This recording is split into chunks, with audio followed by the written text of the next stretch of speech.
اعوذ باللہ من الشیطان الرجیم، بسم اللہ الرحمن الرحیم۔ سورہ عنکبوت۔ عظیم اور دائمی رحمتوں والے خدا کے نام سے۔ الف لام میم۔ کیا لوگوں نے یہ خیال کر رکھا ہے کہ وہ صرف اس بات پر چھوڑ دیے جائیں گے کہ وہ یہ کہہ دیں کہ ہم ایمان لے آئے ہیں اور ان کا امتحان نہیں ہوگا؟ بے شک ہم نے ان سے پہلے والوں کا بھی امتحان لیا ہے، اور اللہ تو بہرحال یہ جاننا چاہتا ہے کہ ان میں کون لوگ سچے ہیں اور کون جھوٹے ہیں۔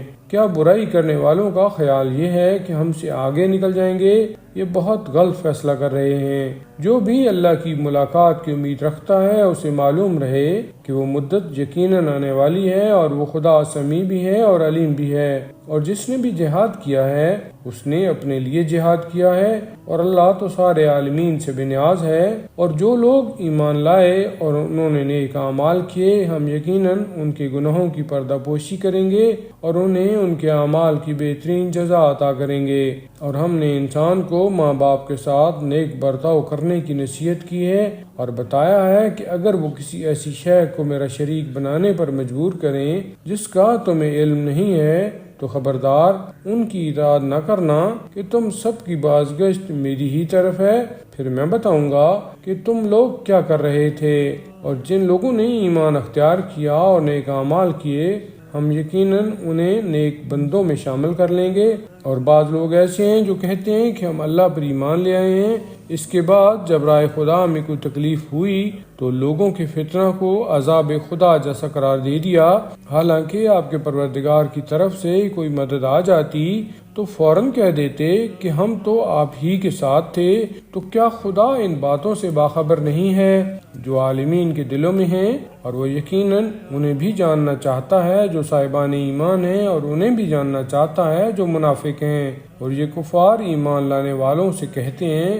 کہ تم ہمارے راستہ کا اتباع کر لو، ہم تمہارے گناہوں کے ذمہ دار ہیں، حالانکہ وہ کسی کے گناہوں کا بوجھ اٹھانے والے نہیں ہیں اور سراسر جھوٹے ہیں۔ اور انہیں ایک دن اپنا بوجھ بھی اٹھانا ہی پڑے گا، اور اس کے ساتھ ان لوگوں کا بھی، اور روز قیامت ان سے ان باتوں کے بارے میں سوال بھی کیا جائے گا جن کا یہ افتراء کیا کرتے تھے۔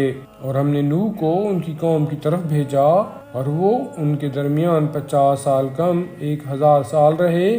پھر قوم کو طوفان نے اپنی گرفت میں لے لیا کہ وہ لوگ ظالم تھے۔ پھر ہم نے نوح کو اور ان کے ساتھ کشتی والوں کو نجات دے دی اور اسے عالمین کے لیے ایک نشانی قرار دے دیا۔ اور ابراہیم کو یاد کرو جب انہوں نے اپنی قوم سے کہا کہ اللہ کی عبادت کرو اور اس سے ڈرو کہ اسی میں تمہارے لیے بہتری ہے اگر تم کچھ جانتے ہو۔ تم خدا کو چھوڑ کر صرف بتوں کی پرستش کرتے ہو اور اپنے پاس سے جھوٹ گھڑتے ہو۔ یاد رکھو کہ خدا کے علاوہ جن کی بھی پرستش کرتے ہو وہ تمہارے رزق کے مالک نہیں ہیں۔ رزق خدا کے پاس تلاش کرو اور اسی کی عبادت کرو، اسی کا شکریہ ادا کرو کہ تم سب اسی کی بارگاہ میں واپس لے جائے جاؤ گے۔ اور اگر تم تکذیب کرو گے تو تم سے پہلے بہت سی قومیں یہ کام کر چکی ہیں، اور رسول کی ذمہ داری تو صرف واضح طور پر پیغام کا پہنچا دینا ہے۔ کیا ان لوگوں نے نہیں دیکھا کہ خدا کس طرح مخلوقات کو ایجاد کرتا ہے اور پھر دوبارہ واپس لے جاتا ہے؟ یہ سب اللہ کے لیے بہت آسان ہے۔ آپ کہہ دیجئے کہ تم لوگ زمین میں سیر کرو اور دیکھو کہ خدا نے کس طرح خلقت کا آغاز کیا ہے، اس کے بعد وہی آخرت میں دوبارہ ایجاد کرے گا۔ بے شک وہی ہر شے پر قدرت رکھنے والا ہے۔ وہ جس پر چاہتا ہے عذاب کرتا ہے اور جس پر چاہتا ہے رحم کرتا ہے، اور تم سب اسی کی طرف پلٹائے جاؤ گے۔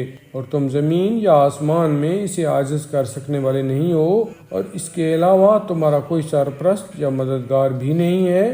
اور جو لوگ خدا کی نشانیوں اور اس کی ملاقات کا انکار کرتے ہیں وہ میری رحمت سے مایوس ہیں، اور ان کے لیے دردناک عذاب ہے۔ تو ان کی قوم کا جواب اس کے علاوہ کچھ نہ تھا کہ انہیں قتل کر دو یا آگ میں جلا دو، تو پروردگار نے انہیں اس آگ سے نجات دلا دی۔ بے شک اس میں بھی صاحبان ایمان کے لیے بہت سی نشانیاں پائی جاتی ہیں۔ اور ابراہیم نے کہا کہ تم نے صرف زندگانی دنیا کی محبتوں کو برقرار رکھنے کے لیے خدا کو چھوڑ کر بتوں کو اختیار کر لیا ہے۔ اس کے بعد روز قیامت تم میں سے ہر ایک دوسرے کا انکار کرے گا اور ایک دوسرے پر لعنت کرے گا، جبکہ تم سب کا انجام جہنم ہوگا اور تمہارا کوئی مددگار نہ ہوگا۔